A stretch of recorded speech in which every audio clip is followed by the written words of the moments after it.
Okay, we've had a range of interesting presentations this morning, including the 2 research papers. Now we'll open up to the floor if we have any questions, comments, or discussions.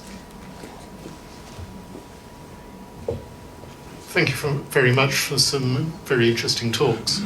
Well, all the keynotes talked about artificial intelligence, machine learning. I wonder what you would say about the danger of the machine learning being turned against you.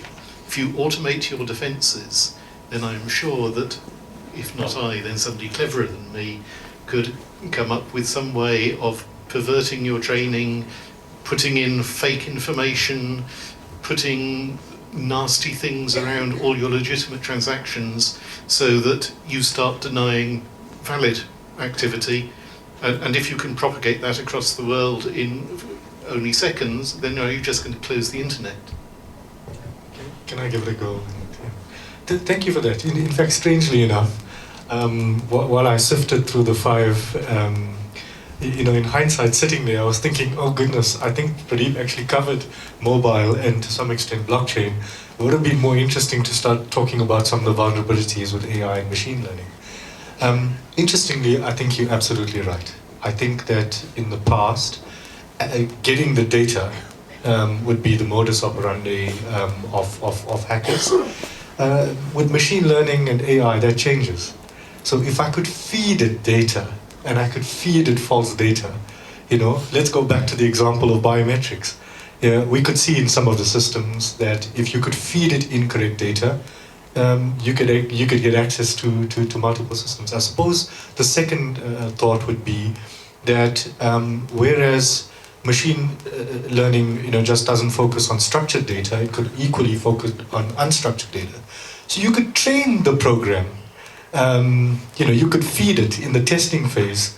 I think some of the techniques that they use are clustering and auto-encoding, etc.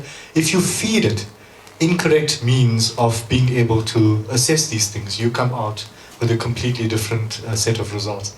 So the bottom line is, I think you're absolutely right. It can be used as a tool. I think you covered that, Sunil. Like we see in payment systems where you can trap patterns and prevent hacks, etc. But equally, I think we have to apply our minds to the corollary. Not sure who else wants to go. It is a great issue. I mean, the reason is that, like a fake news or anything, one is that the same legitimate purpose tool can be used against the society or providing this thing. It's a concern. That is where the governance plays a big role to that. And you need to be very clear, because if the input is not fully there, all the data sources and event of interest is not being considered, the output will be there as per the technology landscape, but the context-wise and the adequacy for that, it can be a problem on that. So there is a lot of maturity has to happen in the governance around it. I suppose as different entities and different institutions, we have to use all the tools available to help build our cybersecurity and our resilience for our systems. Equally, attackers are going to use the same tools and technologies to try and access us. And unfortunately, the reality is that the cybersecurity side of it is an arms race, as I said, and you're always playing catch-up. So, it's hard to turn that, as you were saying, Nurudeen, to be more proactive, to ensure that you're trying to stay one step ahead. But the reality is you're trying to protect for unknown kind of threats, and until something materializes, you don't know whether you're fully resilient to that threat or not. Yeah, but my point was that it's not only you have to worry about machine learning being used by the adversary, but if you are reliant on machine learning, and frankly nobody, especially the machine learning experts, understands what it's doing. You can't instrument it properly, you can't work out why it's making decisions. It's all too vulnerable to, I will make lots of traffic so the baseline looks like this, and then when I drop out, all these transactions are anomalous. I suppose us at the central bank, we look at this as saying that where you deploy machine learning and artificial intelligence must be for the standard kind of transactions that go through our systems, because we provide the backbone for the South African economy. The national payment system creates the backbone for every one of us to use the various technology and devices that we use to make payments. And we use machine learning for those kind of things. However, the one thing you have to do is where judgment is required, you've got to leave it to humans. You've got to design the system that way so that you leave the judgment calls to human beings. Don't leave it to machines.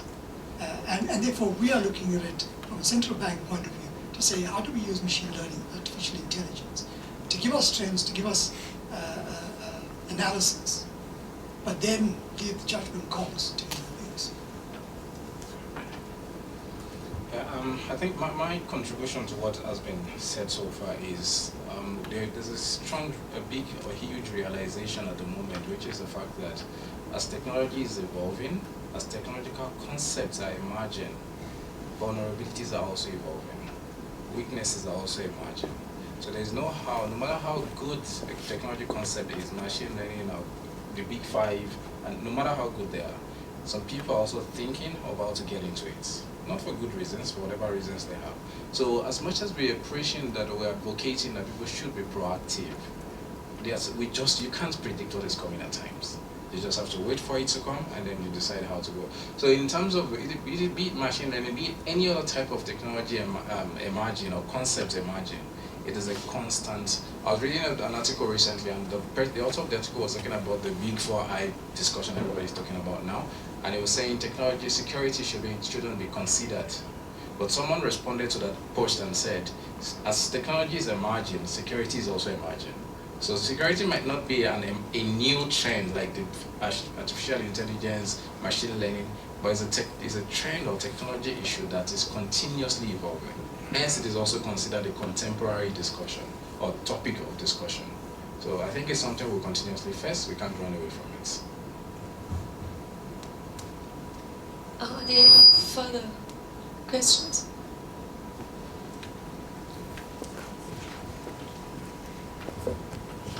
I guess this is mainly for the Reserve Bank, but I just wanted to understand, I mean, I can assume that I understand the objectives of Project Cocoa, which is bringing the banks together and giving multiple parties access to the same sort of database. In this case, would be a blockchain. So I just want to clarify that. What was the objectives of Project Cocoa, and then what were the results? I mean, what were the findings, and would you be implementing in the future something like a blockchain to bring the Thank you for the question. So, what was the aim of Project Coca? So, I'm going to take a weird stance and just give you some data. So, if you think of retail payment systems, right, only 8% of retail payment systems get settled every day at the end of the day.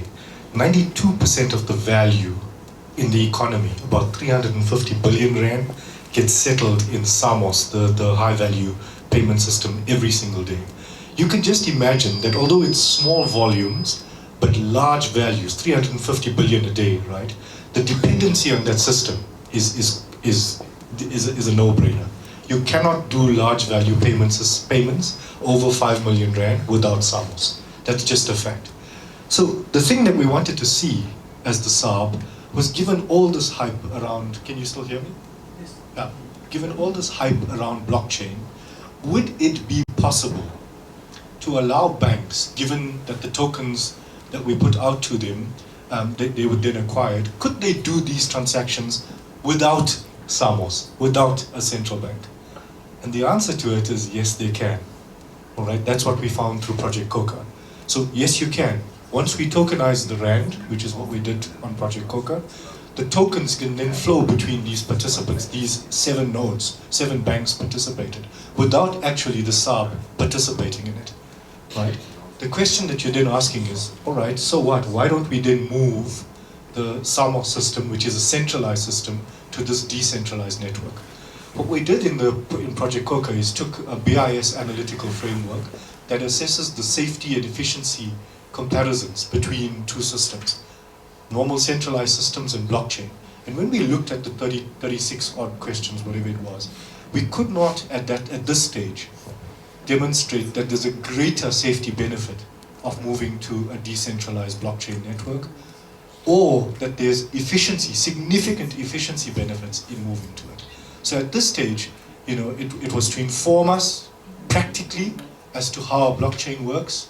If banks come to us and say to us they want to use a blockchain, we have detailed understanding now of how that would work. And of course, we now have the ability of assessing some of the policy implications. Does that give you a feel for it? Yeah. I just want to find did it have greater efficiency in terms of, because I imagine if there were 7 parties, they each have records. Yeah. Reserve Bank has a record, maybe that's an 8th record. I imagine that sometimes those records are not reconciled. Apps will have a different record and say to FNB, you got it wrong, and they'll. Yeah. Did you find that the blockchain kind of assisted with that, was more efficient in terms of reconciliation of everyone's records, or there wasn't a greater efficiency there? No, I think it's a fantastic question that you're asking. The actual efficiency benefits would then be intra-bank, right? And it was not assessed during this phase, right? The suspicion is that because you can see exactly the same transactions on the nodes, that you wouldn't need reconciliation processes if you adopt such a system. Here's the truth about it. So if you look at all these blockchain experiments by central banks across the world, let's pick a few. Canada, Singapore, the partnership between Japan and the European Central Bank. Every single one of them has evolved beyond Project Coca, right? Just doing high value payments on a blockchain, to adding other assets onto the blockchain, like securities, bonds, debentures, etc. And at this stage, every one of those projects have come back saying, the technology is